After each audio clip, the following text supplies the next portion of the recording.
Hi YouTube, Weeble back with another video. Now it's been a few weeks now I think.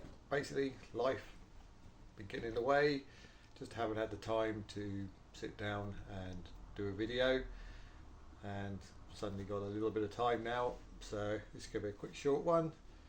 And I figured it's a little bit different. I do my NES collection. Now I don't think it's anything I've ever shown before. It's not a system I actively collect for, therefore it is a quite small collection, but as I haven't got a lot of time, I figured that would be a good one to do. And it's possibly a system that I may be thinking of moving on at some point, because it's not one I ever play. So, but this is the system I have. Now I picked this up many moons ago, must be getting on 15-20 odd years ago, had a car boot sale, and as was the deal then, it seemed to be that any console, didn't know it was boxed or whatever, with games, was £5, and that's what I paid for this. To my mind, pretty good. There may be a few scuffs. I may well have put those on there, because I've moved house a couple of times since I purchased this. Like I say, that was £5. Obviously it was all working when I bought it and I tested it. Now internally it was all complete.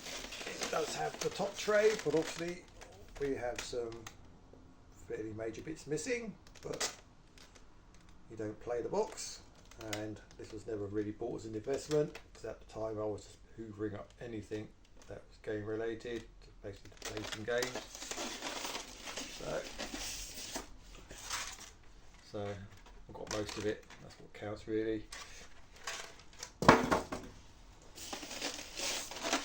And then internally we have the console, the game,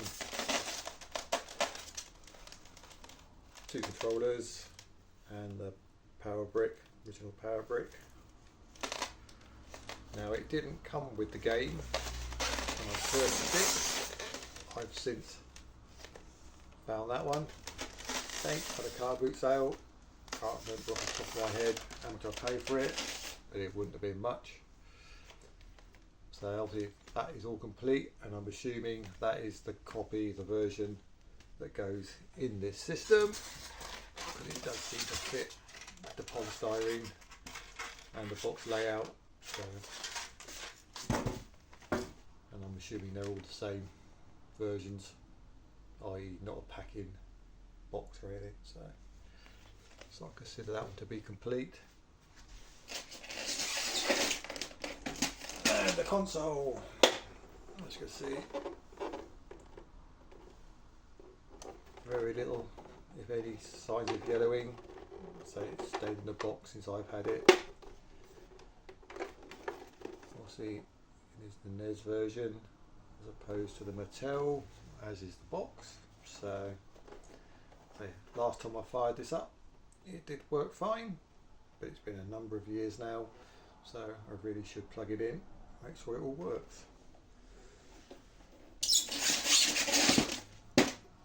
Right, we've showed you Super Mario 2. I don't have many games for the system, which I think everybody who owns a NES has a copy of Super Mario 3. Again, this is not bad, Nick. Probably not going to find that much better. Obviously I never go out to buy mint or anything. I do like complete if I can find it, but again this would have been picked up at the car boot sale for peanuts. And I remember buying this one again at the same car boot sale. Chap knew I collected sort of games, and he'd held it back for us, and I think it was about £3 or £4.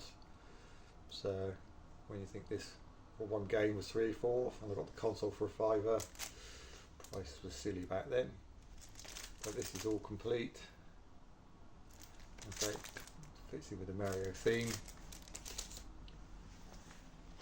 And then I've got 4 loose carts, and they're all in their sleeves. This is the last one I've picked up quite recently, Pinball, just because it was in there and it's Mario on it. So haven't tried it, haven't played it. They have Dr. Mario. Again, I have this on Game Boy, so no reason to fire up the NES. We have Mario Bros 1 and Duck Hunt. That has the manual. And Donkey Kong Classics. Mario. So it's a very small collection. One thing I did say, or didn't say, should have said maybe, the NES box doesn't have any paperwork in it, so I don't have a manual or something, so I don't really like that. But it's not a deal breaker when I'm buying stuff, especially not for a £5. Anyway, just a very quick video showing something that I don't normally collect for. And say until the next time, thanks for watching, and remember, stay happy.